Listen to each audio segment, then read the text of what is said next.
My GF has her period 30 days a month. I am starting to get suspicious. Do you think couples right now are having more sex because they are home together longer or less sex because they are home together longer? Why?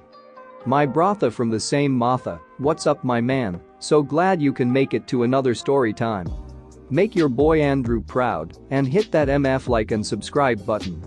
If you do, I'll send you a family-sized bag of Doritos. Enough chips, let's start the stories.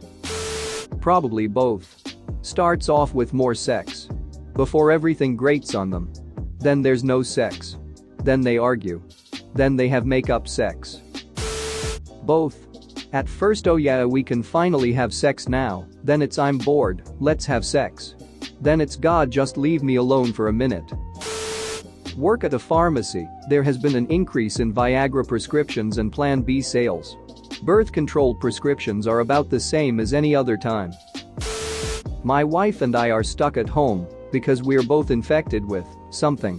One of our major symptoms are severe headaches. Edit. To make it clear, we're not sure what we're infected with. We're still self-isolating just in case. Do not take or seek medical advice from random internet people. I'm 6 weeks pregnant and my husband's afraid of kissing me BC. He's afraid he might give me COVID or something. He's the one going out making grocery runs, etc. So no, there's not more sex. There's no sex. And I'm starting to get morning sickness. Edit. I'm actually 6 weeks and 2 days pregnant, not 5. BC I can't use a pregnancy calculator properly.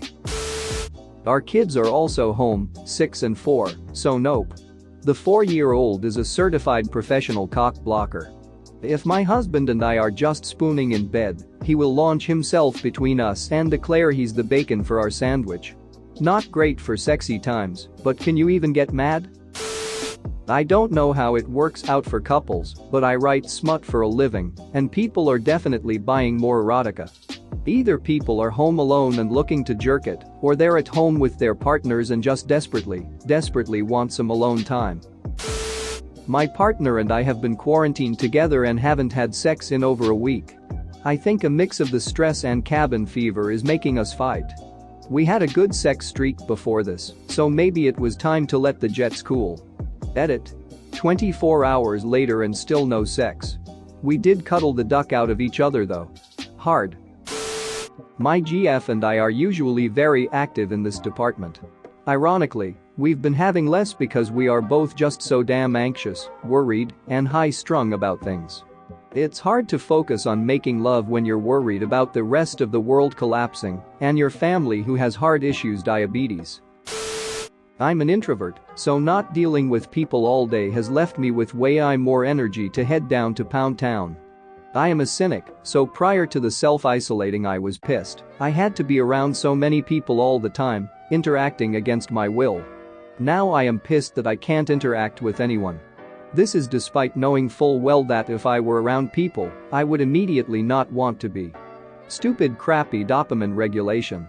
I just want something other than what I have 24/7. Well, given that my spouse and I finally made a decision to separate a week before the crap hit the fan, there is absolutely no sex happening, lol. We are practicing awesome social distancing in our own house. Less, sadly. We both frequently worked from home when the world was normal, and those days were some of the best loud freaky fun love-making sessions ever. All the kids were in school and we had the house to ourselves. Now everyone is home. All the time. Ass Wednesday came and went with a silent quickie before the kids were all up. I have a healthcare adjacent role, so I'm working from home but incredibly busy. My husband doesn't really have any sort of rigid schedule. We have a 3-year-old. He's taken the kid out, with a packed lunch and snacks, to a nearby state park to play and roam and explore every single day this week, since it still allows them to be adequately far enough from other people and allows me to get some work done in peace and quiet. Believe me when I tell you, that dude is definitely getting laid. My wife is a teacher and is home for at least 4 weeks. Sex has picked up a bit. Yeah man, my wife has been a teacher for 7 or 8 years, and this was by far her worst class of students ever. Now she doesn't have to see them anymore and is a totally different person. She just wants to work out and get naked. It's awesome outside of the economic recession.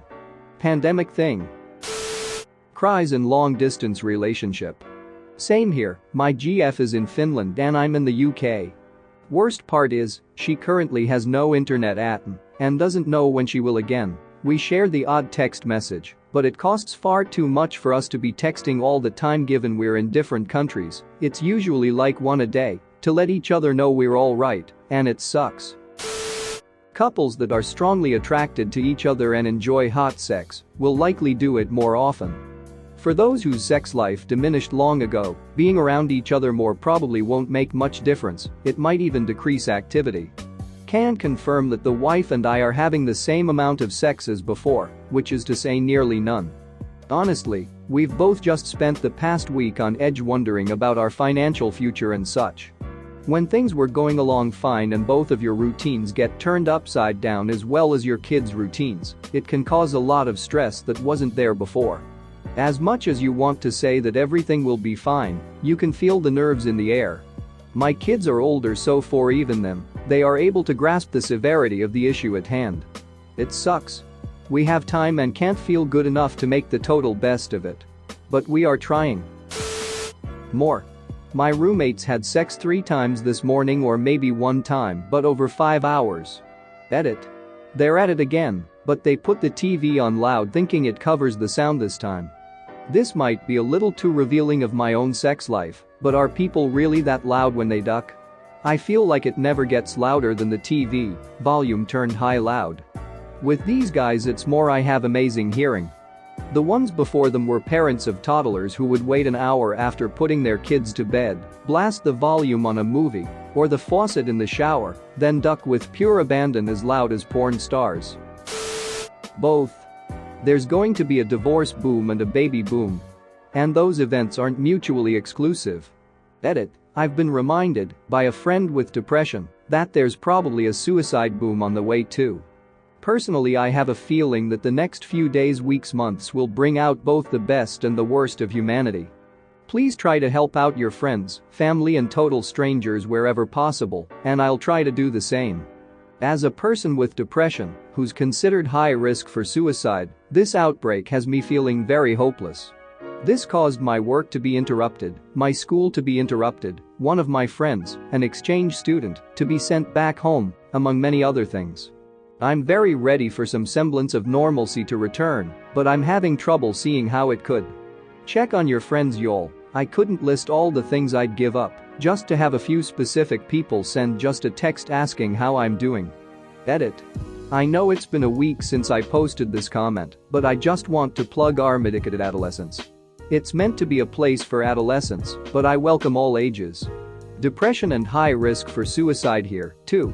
The only thing keeping me going is my sheer spite to get to the other side of this. Just to prove that I can. Edit. Thank you, everyone. I'm new to Reddit and absolutely floored by the love and support that has been poured out to me. For those that are worried, I'm medicated and in therapy. I have my 2 Isa cats that keep me motivated to get out of bed. I have a wonderful, supportive family. The spite comes from my personality and my dislike for being told I can't. I have used it many times to motivate me to do good things. This time is no different. The world is in chaos and falling apart. My brain says to give up now cause you can't handle it. Then something else inside says, hold up, bitch. You have no idea what I can handle. Watch this. And then I do the thing I was told I couldn't do. We can't die right now because we wouldn't even be allowed to host a funeral. Too many people in close proximity. We gotta make it through this one, fam. Edit. Obligatory awards ceremony. Thank you, kind stranger, for the gold doubloons. For those who have reached out, not to worry, I am well. I do of course respect those trying to help others in need, especially during times like this. Depression might not be something that affects everyone in the course of their lives. But for those it does, it makes or breaks who you are. You're not you, and I feel that's an important part to understand. I believe that those who survive the experience develop a strength that no one else would ever understand. Every now and then I will be sitting by myself and start smiling like you ducking did it. You're still here and you've accomplished so much. It's a total emotional rollercoaster to think back on. I will laugh, I will cry. Sometimes both at the same time. But what matters most is having that victory gives me motivation to actually get out of bed and be the person I want to be. There is no greater self-victory than convincing yourself that your life is worth living. The rest finally starts to fall into place after that. Thanks for watching. What did you think of the story time? Let me know in the comments below. If you liked the video, smash that like button and subscribe so you don't miss any more story times.